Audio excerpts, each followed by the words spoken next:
The first time I woke up, I thought I saw my front door close by itself. The second time I woke up, the man from the bar was sitting in my living room, watching me sleep. This happened only a couple of months ago, and I still don't fully understand it. I'm 26 years old, and at the time, I lived alone in a small two-story house near the center of town. It wasn't a dangerous area. It wasn't completely free of crime either. But it was the kind of neighborhood where people forgot to lock their cars and left packages sitting outside all afternoon. I had lived there for almost 2 years without any real problems. A few blocks from my house was a local bar that my friends and I went to most weekends. It wasn't fancy. The floor was always a little sticky. Half of the lights didn't work. And the bathroom door looked like it had survived a police raid. But the drinks were cheap, the music was decent, and almost everyone who went there was from the area. That Friday night started like any other. Two of my friends, Jake and Connor, texted me around 9 and asked if I wanted to meet them there. I was already sitting at home doing nothing, so I changed my shirt, grabbed my wallet, and walked over. Both of them lived in an apartment building across the street from the bar. I lived farther away, but it was still only about a 15-minute walk. When I got there, the place was busy but not packed. There were maybe 30 or 40 people inside. A basketball game was playing on the televisions above the bar, and someone had put on a playlist filled with songs everyone knew but no one wanted to admit they liked. We ordered drinks, found an empty table, and spent the next few hours talking about work, dating, and the stupid things we had done when we were younger. I was single, so I'd be lying if I said I only went there to spend time with my friends. Sometimes I met someone, sometimes I didn't. That night, I didn't really try. I was having a good time just sitting with Jake and Connor. At least, I was, until Connor leaned closer to the table and said, "Don't look right away, but there's a guy in the back who keeps watching us." Of course, both Jake and I immediately looked.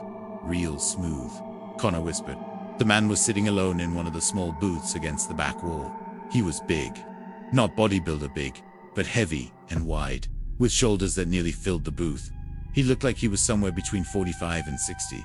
It was hard to tell. His hair was thin and messy, and there were deep, dark circles beneath his eyes.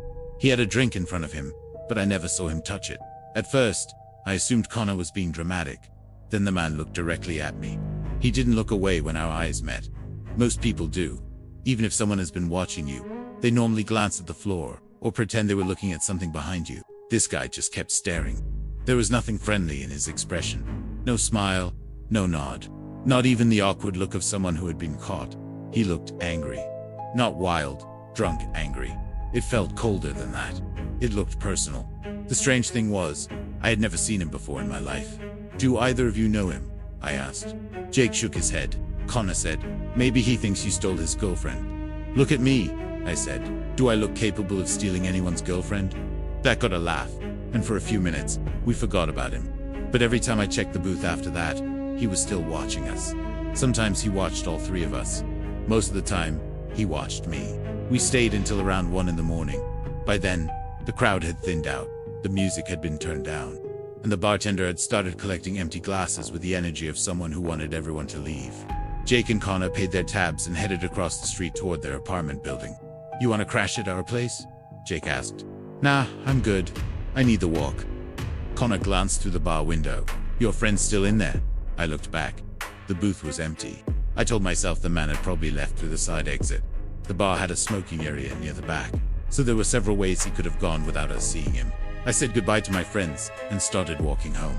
My town gets incredibly quiet at night. During the day, the roads around the bar were filled with cars. At 1 in the morning, they were almost completely empty. Most of the shops were dark. The traffic lights changed for no one. The first few minutes of the walk felt normal.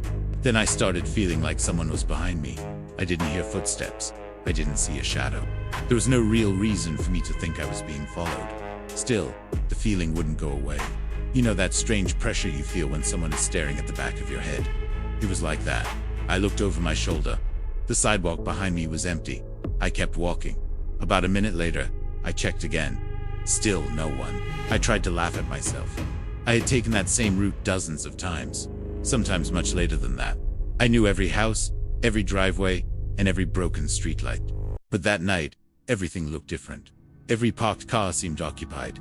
Every dark window looked like it had a face behind it. Every small noise made me turn around. At one point, I heard something scrape against the pavement behind me. I spun around so fast that I nearly lost my balance. A plastic cup rolled out from the gutter. pushed by the wind. "That's it," I whispered. "No more horror movies." I walked faster anyway. When I reached my street, I could finally see my house at the end of the block. Nothing was following me. No one was waiting outside.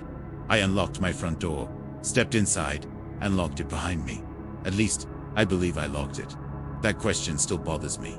I went into the kitchen, filled a glass with water, and drank the whole thing without stopping.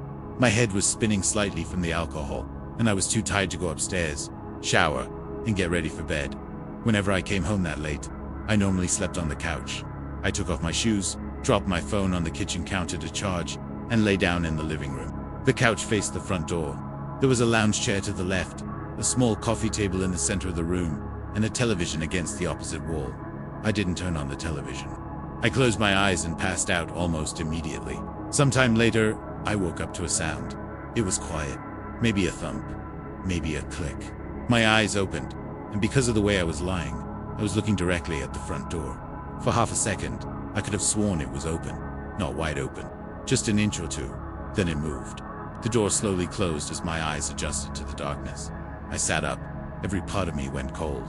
I stared at the door, waiting for it to move again. Nothing happened. The house was completely silent. "Hello?" I called. My voice sounded weak and dry. No one answered. I waited. "Is somebody there?" Still nothing. I should have gotten up. I should have checked the lock, searched the house, or grabbed my phone and called someone. Instead, I stayed on the couch. I told myself I had imagined it. I had been drinking. I had been asleep. The room was dark, and my eyes hadn't been fully open. Maybe a car had passed outside, causing a shadow to move across the door. Maybe the sound had come from the refrigerator. Maybe the door had never moved at all.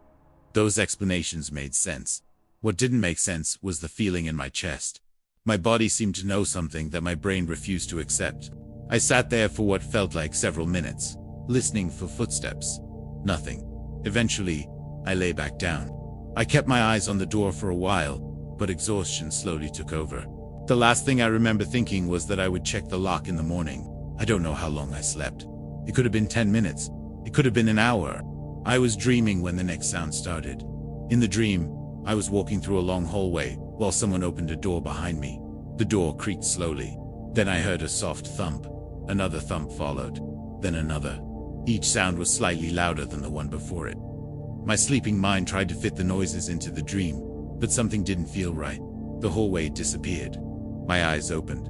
The front door was wide open. Cold night air moved into the room, making the curtains beside the window shift slightly. For one confused second, I stared at the empty doorway. Then I heard breathing. Not my breathing. It came from the left side of the room. I turned my head. Someone was sitting in the lounge chair. At first, all I could see was the shape of a person. He was sitting upright, with his hands resting near his knees. Then my eyes adjusted. It was the man from the bar. Even in the darkness, I recognized those deep circles under his eyes. He was close enough that I could see his face. He was looking straight at me. I couldn't speak. I couldn't even breathe. The worst part was how calm he looked. He wasn't searching through my things. He wasn't trying to hide. He didn't jump when I woke up. He had simply walked into my house, sat down across from me, and watched me sleep. For how long? I have no idea. I finally managed to whisper, "What do you want?" He said nothing. He didn't smile. He didn't move. His eyes followed me as I slowly pushed myself upright. I glanced at the front door. It was maybe 12 feet away. The man was closer. I remember thinking that if he stood up, he could block the door before I reached it. Then his right hand moved. It was only a small movement toward the side of the chair, but that was enough. I launched myself off the couch. I didn't grab my shoes. I didn't reach for a weapon. I didn't even look back. I ran straight through the open front door. Behind me, the chair scraped across the floor. That sound made me run faster than I knew I could. I sprinted down the street in my socks. The pavement tore at my feet, but I barely felt it. I expected to hear the man chasing me. I expected a hand to grab my shirt or footsteps to pound the sidewalk behind me. I didn't turn around. My phone was still charging in the kitchen, so I had no way to call the police. The only place I could think to go was Jake and Connor's apartment. The bar was a 15-minute walk away. I made it there in less than half that time. I crossed the empty street and hammered on the glass entrance door until Jake finally came downstairs. He looked half asleep and angry until he saw my face. "What happened?" "There's someone in my house." He stared at me. "The guy from the bar." I said. He was sitting in my living room. Jake immediately let me inside and called the police. 2 officers reached my house before we did. They searched every room, the backyard, the garage, and a small alley behind the property. The man was gone. Nothing had been stolen. Nothing seemed damaged. My phone, wallet, laptop, and television were all still there. The officers found no weapon and no clear fingerprints that could help identify him. The front door had not been forced open either. The lock worked perfectly. That meant I had either forgotten to lock it or he had found another way inside. Neither option helped me sleep.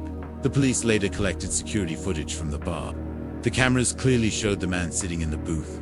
They also showed him leaving through the back exit shortly before my friends and I left. But the footage was too blurry to identify him. He paid for his drink in cash. No one at the bar knew his name. No one remembered seeing him before that night. I stayed at Jake's apartment for several nights. After that, I installed new locks, outdoor cameras, motion lights, and an alarm system. For the first few weeks, every sound woke me up. Sometimes I would check my camera footage 3 or 4 times a night. A cat crossing the driveway was enough to make my heart pound. I still go to the same bar with my friends. Maybe that sounds stupid, but part of me wanted to see the man again. I wanted proof that he was real. I wanted the police to identify him. More than anything, I wanted to know why he chose me. But he never came back. There was one detail I didn't notice until several days after the break-in. The lounge chair where he had been sitting was angled toward the couch. I never kept it that way. It usually faced the television. That meant he had moved the chair after entering my house. He had quietly dragged it across the room, placed it directly in front of me, and sat down close enough to watch my face. He could have robbed me. He could have attacked me. Instead, he waited for me to wake up. Sometimes I wonder what would have happened if I hadn't heard those sounds. Would he have sat there until morning? Would he have touched me? Or was he waiting for the exact moment I opened my eyes? I don't know who that man was. I don't know how he found out where I lived. And I still don't know what he planned to do when his hand moved beside that chair. All I know is that I woke up at the right time. Because something tells me that if I had stayed asleep for just 1 more minute, I wouldn't be telling this story now. Click the next video on your screen, because the next stranger didn't stop at the front door.